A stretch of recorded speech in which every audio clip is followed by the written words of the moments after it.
Noong mga nakarang araw, sunod-sunod ang mga support sa akin ng mga tao sa aking small business, which is ito ang Squeeze Donuts. Kung saan-saan nakakaabot ang aking Squeeze Donut. Nakakaabot ng Taytay, Quezon, Pandi, Bulacan, Taguig, Manila, at syempre, apakalayo, Pampanga. At kung saan-saan pang mga lugar. Meron pang ang order sana ng taga Isabela. Kaso nga lang, ang sabi ko, hindi po siya abot. But looking forward na magkaroon tayo ng mga branches sa iba't iba pang mga lugar. Buti pa yung mga products ko nakakaabot kung saan sa ang mga lugar. Eto ako nasa bahay lang, nagbibilang ng buhok.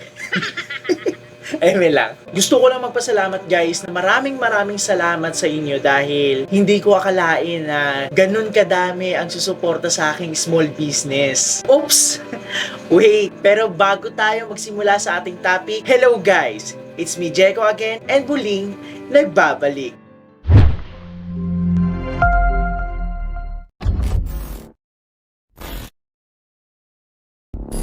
This video is all about para sa mga bata. Yes, tama kayo nang narinig. And itong words na to ay malamang sa malamang naalala niyo siya. At sa kanya lang naman nauso ang salitang para sa mga bata. Yes, again, this is Lloyd Cafe Cadena and also known as Queen Elsie. Hindi man natin ipagkakaila na si Kuya Lloyd ay isa sa mga OG vloggers dito sa Pinas. And hindi na para ipakita sa inyo o balikan pa ang mga video niyang magpapalungkot sa inyo. Sa dinami-dami niyang ginawang video, gusto ko lang maalala niyo siya sa mga masasayang ginawa niya. At syempre sa sobrang inspiring na segment niya sa YouTube channel niya.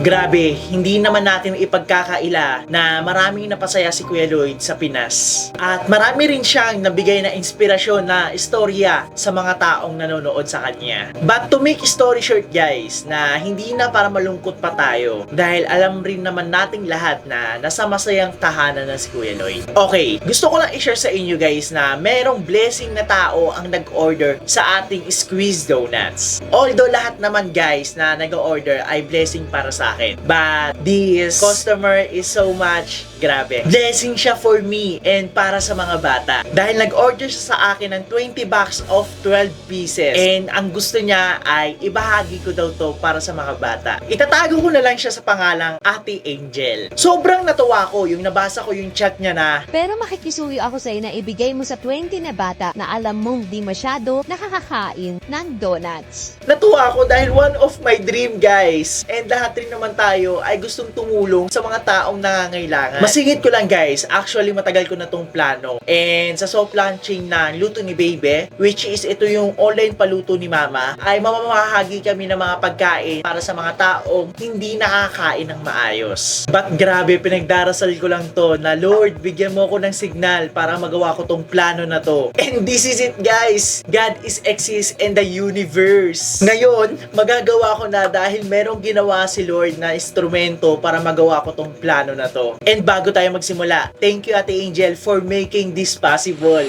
Okay, paano nga ba nagsimula ang lahat? Watch till the end.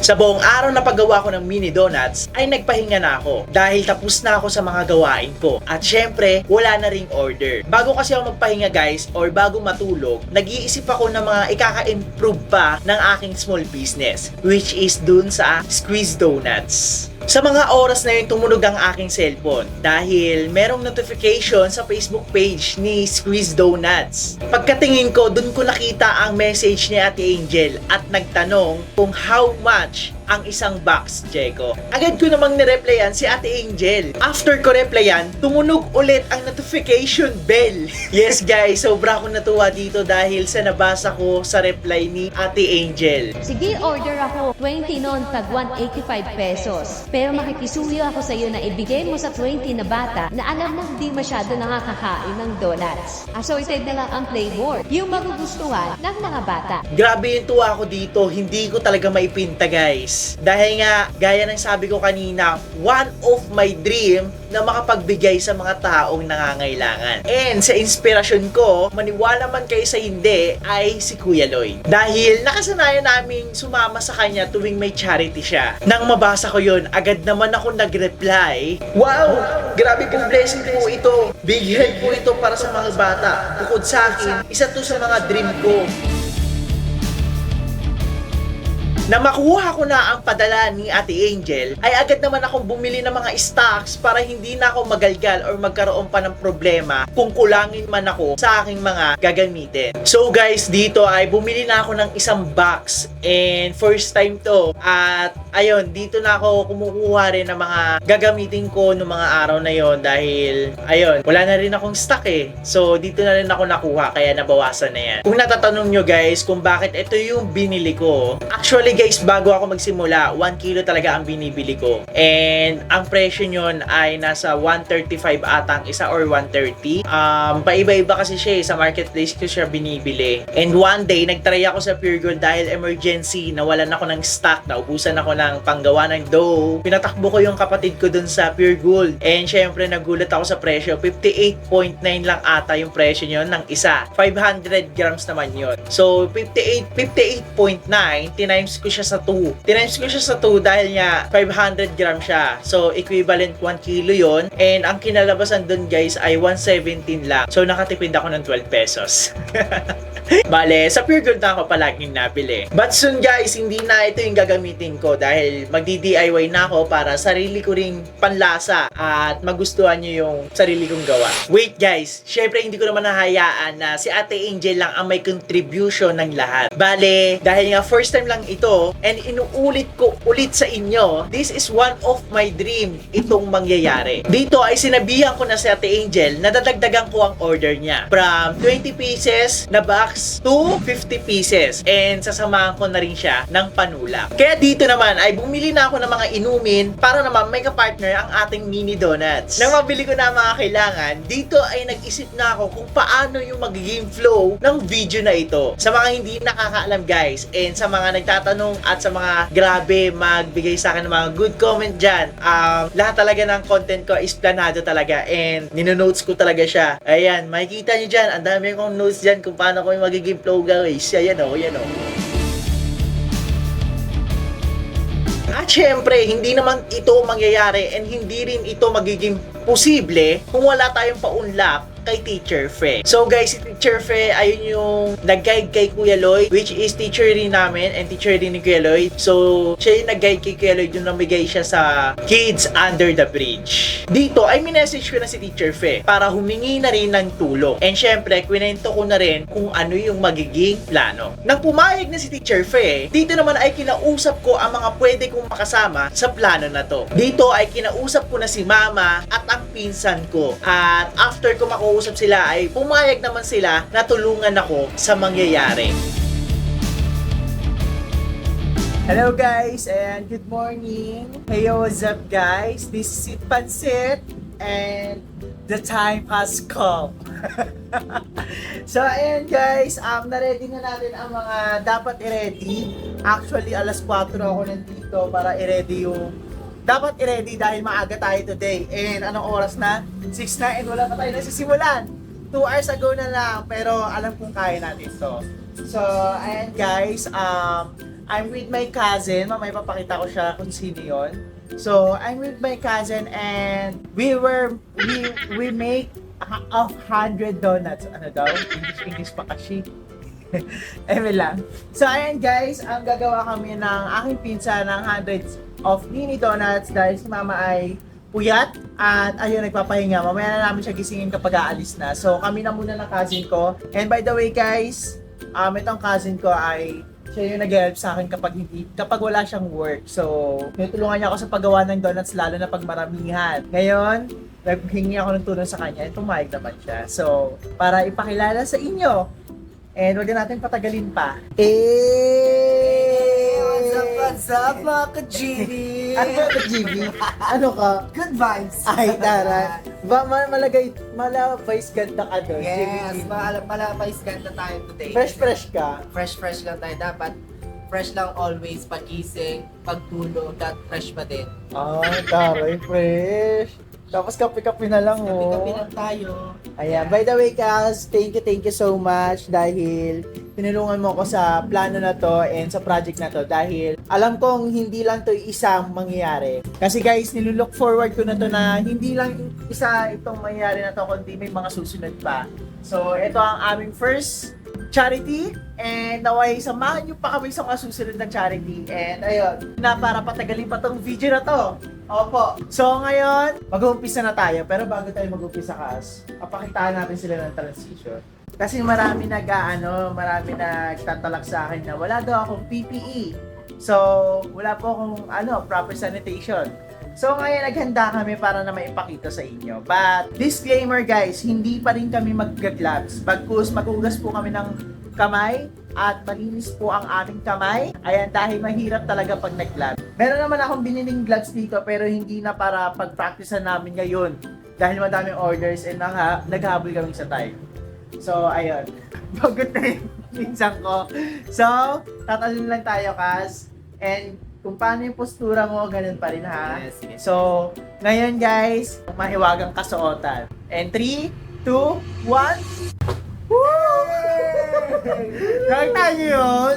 Diba? Grabe. Wow! So, ayan guys, naka-attire na kami and ayan, meron tayong apron and yung shield natin, mouth shield pa tawag dito. Parang mouth shield to may halong face shield. Paano yan? Buti hindi ka na baka mamaya mahimatay ka. Hindi sanay na ako. Target ba siya naman? Nakatupad naman ako bago pumunta dito. Meron na tayong attire. And ganap na ganap tayo for today's video. But ayun nga guys, disclaimer, hindi pa rin po ako mag-gloves. Dahil sobrang hirap mag-gloves guys. And naghuhugas kami ng kamay. Malinis kami gumawa guys. And ayan, sinunod na namin yung gusto nyo. But yung gloves, no.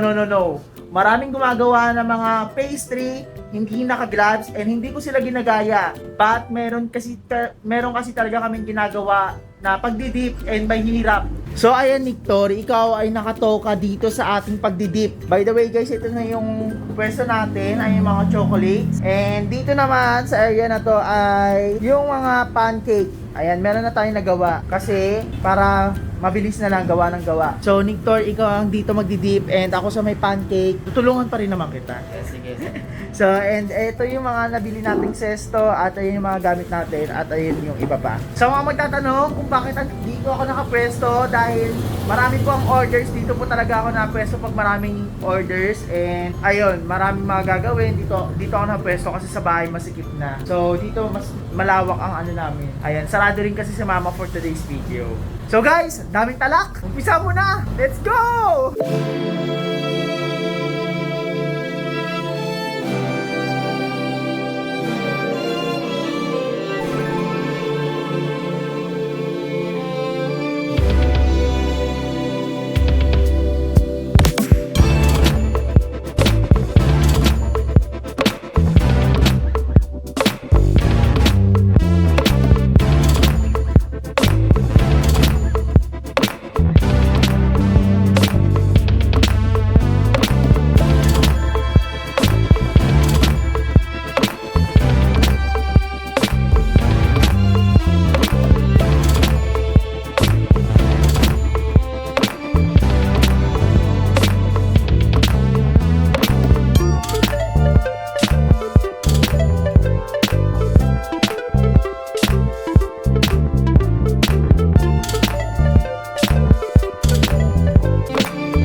On the way na kami.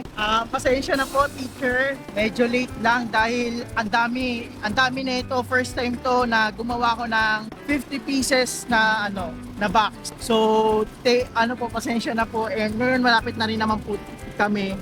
At ayun na, guys.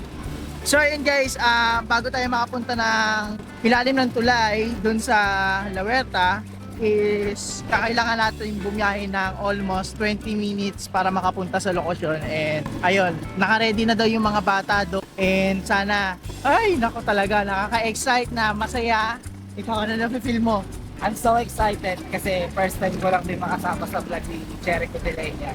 Yes. Grabe naman yun. So ayun guys, ta-timelapse muna tayo para pupunta natin doon. Mamimigay na tayo, let's go.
Nagsimula po ito kay Teacher Pe ang Under the Bridge. Nung wala kasing nag-handle dito. Maraming bata dito sa bulungan na malalaki na hindi yan nakakapag-aral kasi tumutulong sa magulang na ng mga isda o kaya utusan ng mga magulang. Maraming bata dito talaga na hindi nag-aaral. Malalaki na yan at saka wala pang mga bird. Naisipan ni Teacher Pe na siya ay magturo dito. Yun, nagturo na po siya. In may 2017, saka ako dumating dito. At nag-volunteer na rin ako sa kanya. Yun, nakikita ko yung mga bata na maraming bata na hindi nag-aaral. At saka marami kami natulungan sa ibang position ko. Kuhaan ng bird, yung ibang sponsor namin na na mga ibang lahi. Tapos sila kumukuha, sila ang magpapakuha ng bird, ipapaaral namin sa legal na school. Halimbawa sa La Huerta, ayun, doon namin pinapaaral kahit na kasi may bird na po. Kasi yung mga bata dito kaya hindi nakaka-school. Wala kasing mga bird. Lahat yan tumira doon sa malayo na. Doon sila sa mga ilalim ng kahoy nakatira, mga barong-barong lang na maliliit o kaya mga sapin-sapin lang. Kasi nakikita ko yan eh. Continuous siya nagtuturo dito si Teacher Pe. Tapos kasama niya ako. Ang dami din na sponsor namin araw na yun. Nung dumating ang pandemic, ginawa namin online yan lahat. Nasa online na po kami.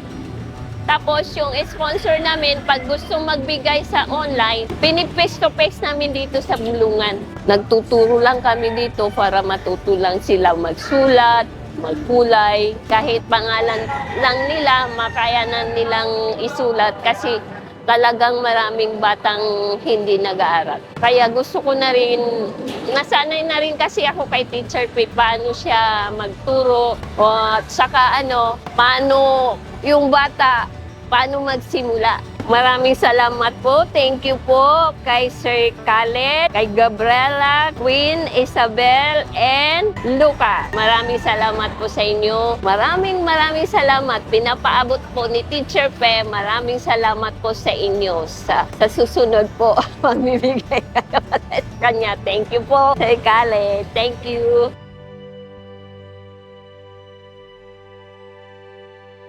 Kamusta yung experience mo sa Kids Under the Bridge?